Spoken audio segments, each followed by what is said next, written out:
Hello student, how are you? I hope आप सब सही होंगे, स्वस्थ होंगे। चलिए डिस्कस करते हैं। आज का न्यू टॉपिक है डिटर्मिनेंट्स, सारणिक। तो सारणिक सबसे पहले हम देखेंगे सारणिक में हम निकालते क्या हैं, उसको किससे रिप्रेजेंट करते हैं और उसमें क्या क्या चीज़ें हमको फाइंड करनी होती है।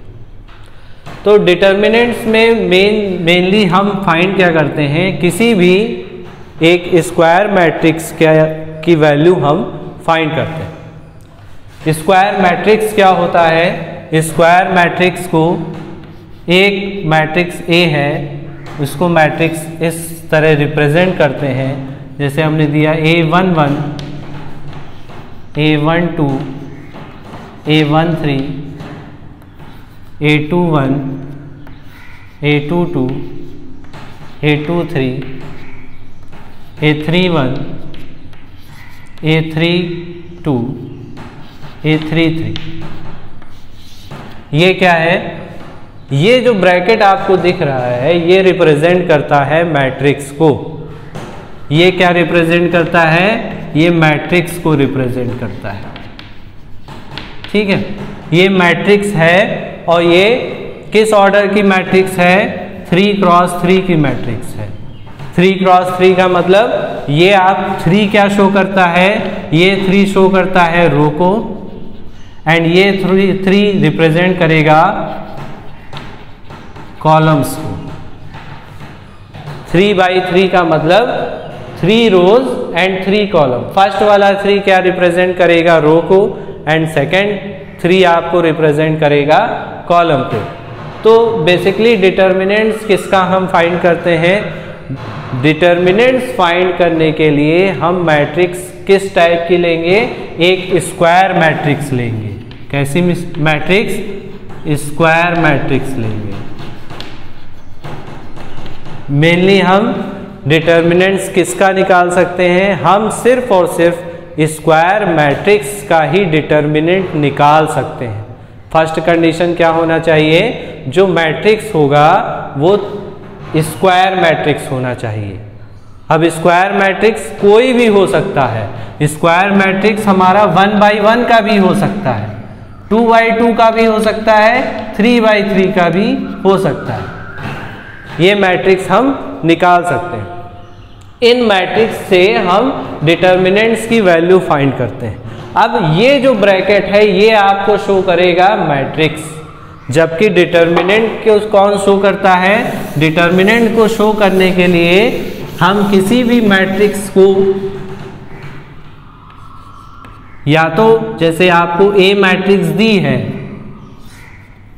2, 5, 6, 1, 2, 3, 0, 5, 3, ये मैट्रिक्स है। डिटर्मिनेंट को हम लिखेंगे क्या? डिटर्मिनेंट को इस फॉर्म में लिखते हैं, या फिर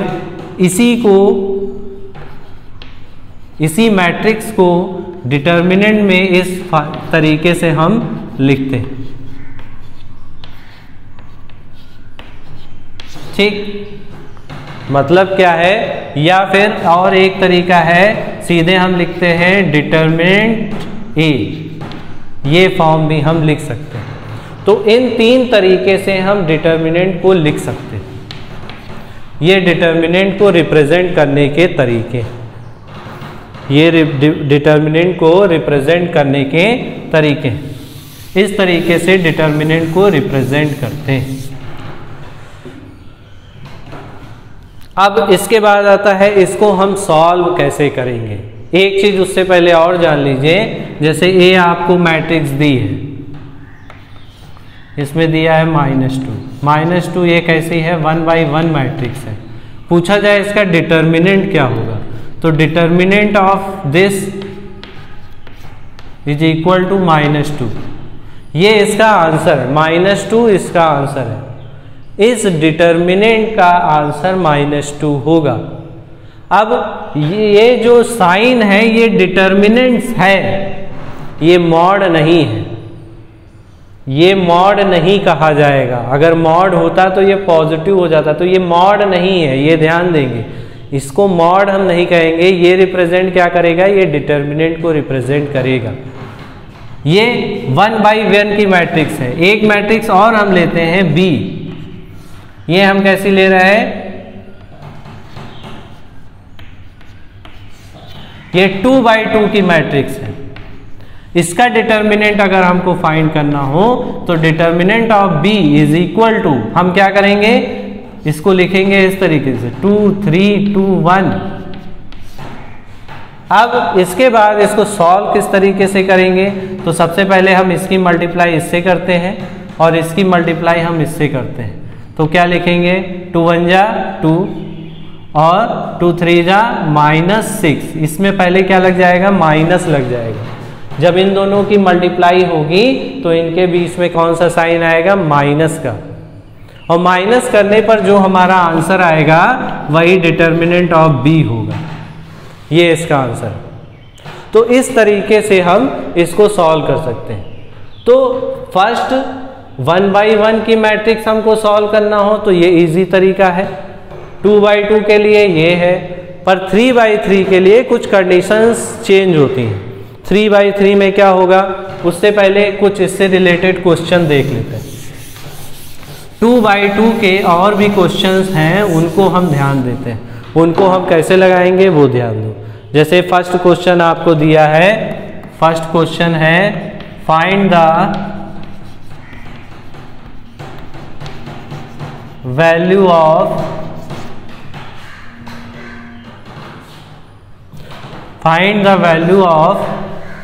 a + 1 a + 2 a - 2 a - 1। इस डिटर्मिनेंट्स की आपको वैल्यू फाइंड करनी। ये डिटर्मिनेंट्स जो आपको दिया है इसकी वैल्यू फाइंड करनी। तो इसको भी फाइंड करने का वही तरीका है, उसी तरीके से हम इसको मल्टीप्लाई करेंगे। सबसे पहले क्या काम करेंगे, इसको इससे मल्टीप्लाई और इसको इससे मल्टीप्लाई। तो हम अगर मल्टीप्लाई कर रहे हैं तो a + 1 की मल्टीप्लाई किससे हो रही है, a - 1 से। ठीक है, फिर उसके बाद इसको मल्टीप्लाई करेंगे और इससे पहले बीच में क्या लगेगा, माइनस। हम क्या करेंगे, a + 2 का मल्टीप्लाई किससे कर रहे हैं, a - 2 से। इसका मल्टीप्लाई इससे करेंगे, फिर बीच में हमारा क्या आएगा, माइनस आएगा। फिर इसका मल्टीप्लाई हम इससे करेंगे। मल्टीप्लाई करने पर हमारा आंसर क्या आएगा, ये फार्मूला बन गया। तो आ जाएगा a² - 1 माइनस ये आ जाएगा a² - 4। जब ओपन करेंगे तो a² - 1 minus a² + 4। a² cancel, ये हमारा आंसर आ जाएगा 3। तो इस तरीके से 2/2 की डिटर्मिनेंट्स को हम फाइंड कर सकते हैं। ठीक है, अब इसी तरीके के और भी क्वेश्चंस होंगे जिनको सॉल्व करना होगा। जैसे एक क्वेश्चन हम और लिखते हैं। ये जो भी आपको बताया जा रहा है, जितने भी क्वेश्चन आपको सॉल्व करवाए जा रहे हैं, ये आप अपनी कॉपी में सॉल्व करेंगे। ठीक है, और इससे रिलेटेड जो भी आज पढ़ाया जाएगा उसके क्वेश्चन आपको सेंड किए जाएंगे और आपको बताया जाएगा सॉल्व कैसे करना है। जो नहीं लगते हैं आप हमसे बाद में डिस्कस कर सकते हैं। तो अब सेकंड क्वेश्चन है आपका, सेकंड क्वेश्चन है find the value of, value इसमें फाइंड करनी है। डिटर्मिनेंट्स की वैल्यू है 1 + cos theta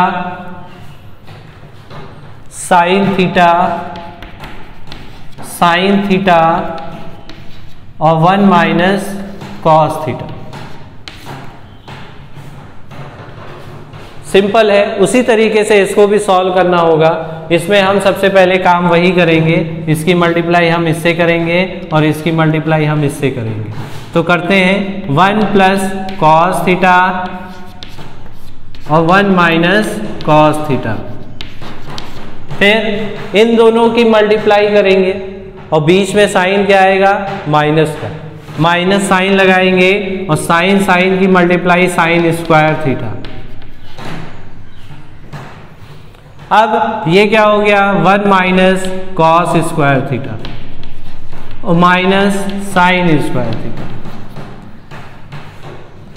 1 minus cos square theta, या फिर आप ये भी कर सकते हो इसमें माइनस दोनों में क्या है कॉमन, जब माइनस हम कॉमन ले लेंगे तो क्या आ जाएगा cos square theta minus plus sine square theta,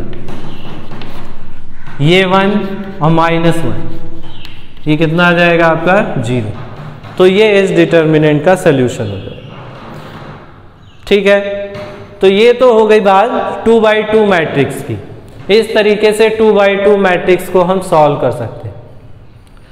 3x3 अगर डिटर्मिनेंट्स आपको फाइंड करने के आता है तो उससे पहले आपको कुछ चीज़ें और जाननी होंगी। सबसे पहले तो आप क्या पढ़ेंगे माइनर, आप हेडिंग डालेंगे माइनर।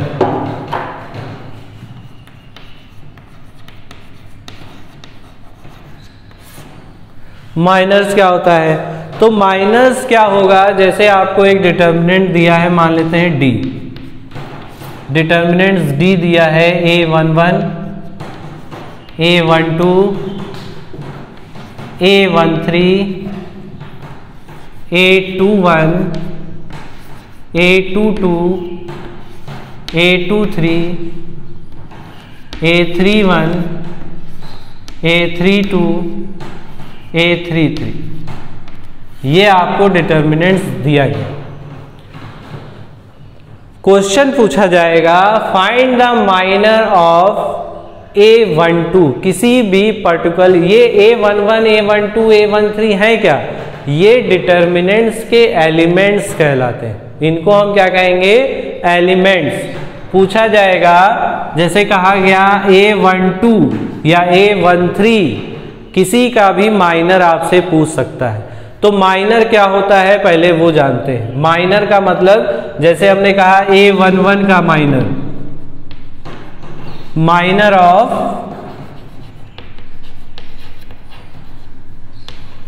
a11, तो माइनर ऑफ a11 को हम डिनोट करते हैं किससे, m11 से। ये होगा क्या, यहां पे क्या दिख रहा है a11 का मतलब क्या है, फर्स्ट रो और फर्स्ट कॉलम। तो जो दिया होगा, जैसे यहाँ फर्स्ट रो और फर्स्ट कॉलम है, तो हम फर्स्ट रो और फर्स्ट कॉलम को निगलेक्ट कर देंगे। क्या निगलेक्ट कर देंगे, फर्स्ट रो और फर्स्ट कॉलम को हटा देंगे। तो इसमें फर्स्ट रो ये है, सॉरी कॉलम, और फर्स्ट रो ये है। ठीक है, तो इन दोनों को हम हटा देंगे, फर्स्ट रो और फर्स्ट कॉलम को हम हटा देंगे। फर्स्ट रो और फर्स्ट कॉलम को हटाने के बाद जो हमारा बचता है, क्या बचा, a1 a22 a23 a32 a33, ये जो बचा है इसी को हम क्या कहेंगे माइनर, इसी को हम क्या कहेंगे a11 का माइनर। इसी तरीके से हम सारे एलिमेंट्स के माइनर फाइंड कर सकते हैं। जैसे पूछा जाए a23 का माइनर, 23 का मतलब सेकेंड रो और थर्ड कॉलम हटा देंगे।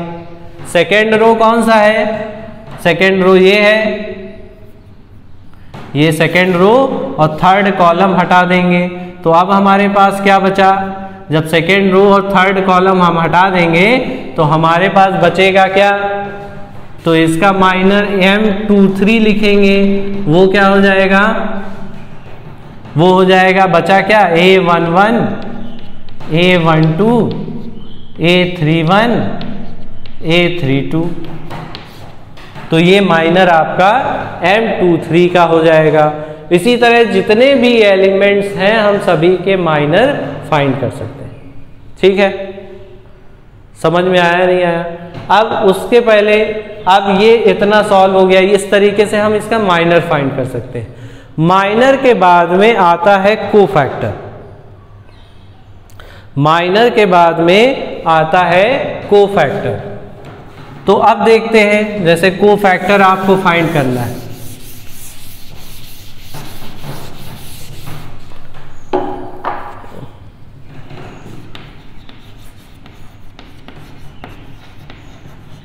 कोफैक्टर। तो कोफैक्टर निकालने के लिए हमको क्या करना होगा, इसका एक सिंपल सा फार्मूला है, वही आपको अप्लाई करना होता है। कोफैक्टर के लिए Cij इज इक्वल टू -1 की पावर i प्लस j और माइनर ij। i और j क्या रिप्रेजेंट करते हैं, i j रिप्रेजेंट करेंगे। i आपका शो करता है क्या, रो को रिप्रेजेंट करता है, और j किसको रिप्रेजेंट करता है, कॉलम को रिप्रेजेंट करता है। i रोज को रिप्रेजेंट करेगा एंड j आपका कॉलम्स को रिप्रेजेंट करेगा। इस तरीके से ये फार्मूला लगा के हम सारे एलिमेंट्स का, जितने भी एलिमेंट्स होंगे सभी के हम क्या निकाल सकते हैं, कोफैक्टर फाइंड कर सकते हैं। जैसे फॉर एग्जांपल क्वेश्चन दिया है, जैसे हमने कहा डी मान लिया हमने, एक मैट्रिक्स है A11 A12 A13 A21 A22 A23 A31 A32 A33। ये हमको क्या दिया है, डिटर्मिनेंट्स दिया है। अब इसमें पूछेगा find cofactor, find cofactor of A22 and A23। जैसे यही क्वेश्चन A22 और A23 का कोफैक्टर हमको फाइंड करना है। तो इसके लिए देखिए यही फार्मूला हम यूज करेंगे, यही फार्मूला हम यूज करेंगे। जैसे A22 की बात कर रहा है, A22 का मतलब I की जगह पर यहां क्या है 2 और J की जगह पर यहां क्या है 2, ठीक है। तो C22 कहने का मतलब C22 मतलब एलिमेंट ऑफ A22, A22 जो एलिमेंट है उसका cofactor C22 is equal to क्या होगा, -1 की पावर i प्लस j का मतलब 2 + 2 एंड mij का मतलब m22, ये आएगा। अब यहां पे पावर आपकी क्या आ जाएगी, प्लस, ये आपकी प्लस की 4 आएगी, और 1 - 1 की पावर 4 करेंगे तो कितना हो जाएगा, 1 आएगा प्लस का। तो केवल आपका क्या बचेगा, m22। और m22 का मतलब क्या हुआ, m22 का मतलब सेकेंड रो और सेकेंड कॉलम हट जाएगा, ये सेकेंड रो हट जाएगी और सेकेंड कॉलम हट जाएगा।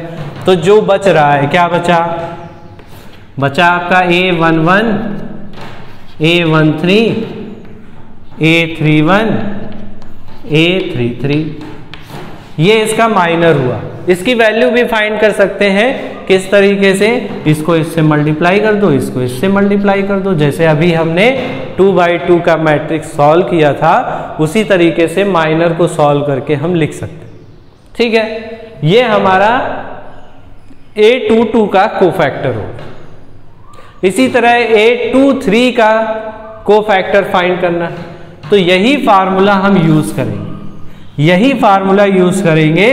अब क्या आ जाएगा, C23 इज इक्वल टू -1 की पावर i और j, ij कितना है, i2 है j3 है, तो 2 + 3 और m23, तो ये कितना आ जाएगा, पावर 5 आ जाएगी, मतलब -1 आएगा ये। और M23 देखो सेकेंड रो और थर्ड कॉलम, तो सेकेंड रो तो यही हुई, थर्ड कॉलम आपका ये हट गया। जब ये हटेगा तो ये और ये बचा, ये और ये बचा, तब A11 A12 A11 A12 A31 A32, इस तरीके से हम इसके कोफैक्टर निकाल सकते हैं। आप ध्यान देंगे, ये क्या ध्यान देना होगा, जहां पे पावर इवन आएगी वो कोफैक्टर आपके पॉजिटिव आएंगे। जहां पे पावर इवन आएगी, सम करने पर जहां पे पावर इवन आएगी उसके कोफैक्टर की वैल्यू पॉजिटिव होगी। तो सम कैसे, 1 1 1 जोड़ो, ये सम आया, ठीक है। और कौन सा सम आया, 3 और 1, ये सम आया, और ये सम आया, और कौन सा सम आएगा, 3 1, ये सम आएगा, और कौन सा सम आएगा, ये सम आएगा। तो ये सारी वैल्यू, ये इतनी वैल्यूज आपकी क्या होंगी, ये पॉजिटिव होंगी।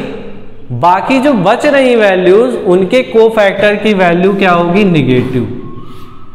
ये आपके निगेटिव कोफैक्टर होंगे, ठीक है, इनकी वैल्यू क्या होगी, निगेटिव। अब इसके क्वेश्चन आते हैं, मतलब कैसे हम इसको सॉल्व करेंगे। सॉल्व करने का मतलब डिटर्मिनेंट्स की वैल्यू हम कैसे निकालेंगे।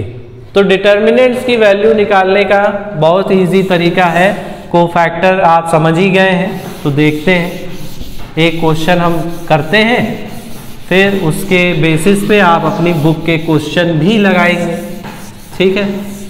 तो देखिए, जैसे आपका फर्स्ट क्वेश्चन है, मान लिया आपको दिया है एक डिटर्मिनेंट्स ए दे रहा है 2 5 3 1 0 9 5 3 1, ठीक है, ये आपको दिया है। अब इस क्वेश्चन में इस डिटर्मिनेंट्स की वैल्यू पूछी है, फाइंड डिटर्मिनेंट्स ए, फाइंड डिटर्मिनेंट्स ए। और कैसे, अब एक चीज इसमें और भी लग सकती है, क्या लगेगा, कहेगा डिटर्मिनेंट्स ए की वैल्यू फाइंड करो एक्सपेंडिंग विद रिस्पेक्ट टू रो। रो के रिस्पेक्ट में एक्सपेंड करके हमको वैल्यू फाइंड करनी। रो के रिस्पेक्ट में मतलब या तो हम ये ले लें, या ये ले लें, या ये रो ले लें, कोई भी रो लेके हम एक्सपेंड कर सकते हैं, ठीक है।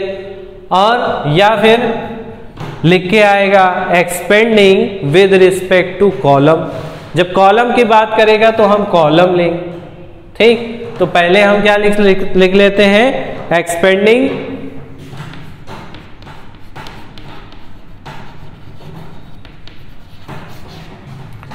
With respect to row. Expand करना है किसके रिस्पेक्ट में, रो के रिस्पेक्ट में एक्सपेंड करना होगा, मतलब हम कॉलम इसमें नहीं ले सकते। तो कैसे लेंगे, ये देखिए, सॉल्व करने का तरीका क्या है, ए इज इक्वल टू, अब ये हमको पता है, इसका हम कोफैक्टर निकालते थे। कोफैक्टर निकालने में हमने बताया था जो इवन पावर अगर आएगी तो वो पॉजिटिव होगी। तो हमने क्या बताया था, ये आपका निगेटिव होगा, ये निगेटिव होगा, ये निगेटिव होगा, और ये निगेटिव होगा, बाकी सभी क्या हो जाएंगे, पॉजिटिव, ठीक है। तो सबसे पहले हम ये लेंगे तो आएगा 2। 2 लेने के बाद में ये इसका 2 आया है, और 2 के साथ में यहाँ पे देखिए इसका क्या लिखेंगे, कोफैक्टर लिखते हैं। कोफैक्टर इसका अगर हम लिखें तो क्या आएगा, प्लस का आएगा, और माइनर कितना हो जाएगा, ये रो और ये कॉलम हट जाएगा, तो 0 3 9 1 ये आएगा, ठीक है। इस माइनस को हम हटाए दे रहे हैं वरना कंफ्यूजन क्रिएट होगी आप लोगों में, ठीक है। ये आ जाएगा, इसका माइनर ये आया। अब देखिए, अब रो में ये आपका आता है 5, तो 5 हमने बताया ये आपका क्या आएगा, माइनस का 5। अब हम पावर नहीं लिख रहे हैं, हम डायरेक्ट माइनर पे जाते हैं, ठीक है। वैसे लिखने का तरीका तो आपका इस तरीके से इसको लिखोगे, जैसे a इज इक्वल टू 2 -1 की पावर 1 + 1, और इसका माइनर क्या, 0 3 9 1 ये लिखेंगे। फिर उसके बाद +5 फिर माइनर कोफैक्टर लिखेंगे, -1 की पावर कितना आएगा 1 प्लस 2, और अब ये रो और ये कॉलम चला जाएगा तो बचा 1 1 और 5 9, 1 9 5 1 ये बचा।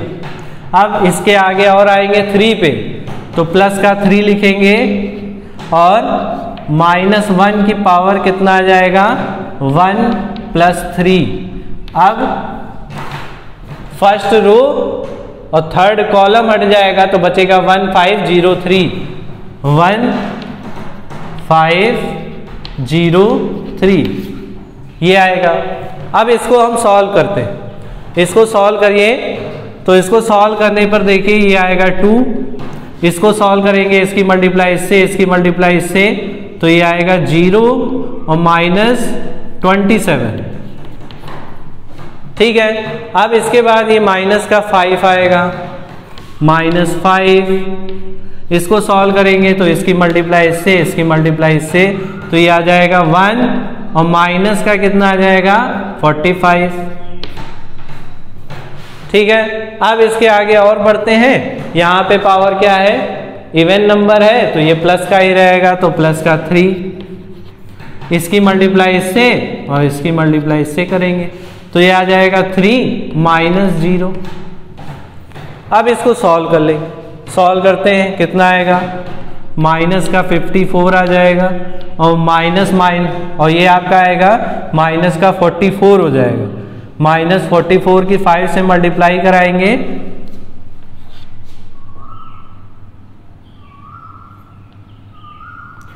5 4 जा 20, 0 आई कैरी आई 2 और 5 4 जा 20 और 2 22। ठीक है, और ये आपका आएगा माइनस का और ये माइनस का तो प्लस हो जाएगा और ये आपका कितना आ जाएगा प्लस का 9। ठीक है, ये इतना आया। अब इसको और सॉल्व करेंगे तो ये कितना आ जाएगा 229 -54 कर देंगे तो कितना आ जाएगा ये आपका आ जाएगा 5 और 22 में से 5 जाएंगे कितना बचेगा 70। ये आपका आंसर है 175। ठीक है, तो इस टाइप से आप with respect to row expand करके सॉल्व कर सकते हैं। इसी तरीके से आप कॉलम का भी सॉल्व करेंगे, कॉलम रहेगा तो आप कॉलम लेके सॉल्व करेंगे। ठीक है, अब आज के लिए इतना ही। आप इसके क्वेश्चन लगाइएगा, जो भी क्वेश्चन नहीं लगते हैं इसके कुछ एग्जाम्पल और हम कल कराएंगे और बाकी आप अपनी बुक की एक्सरसाइज के क्वेश्चन करिएगा। ठीक है, और अपना ध्यान रखिए। ठीक है, और सेफ रहिए। Thank you class.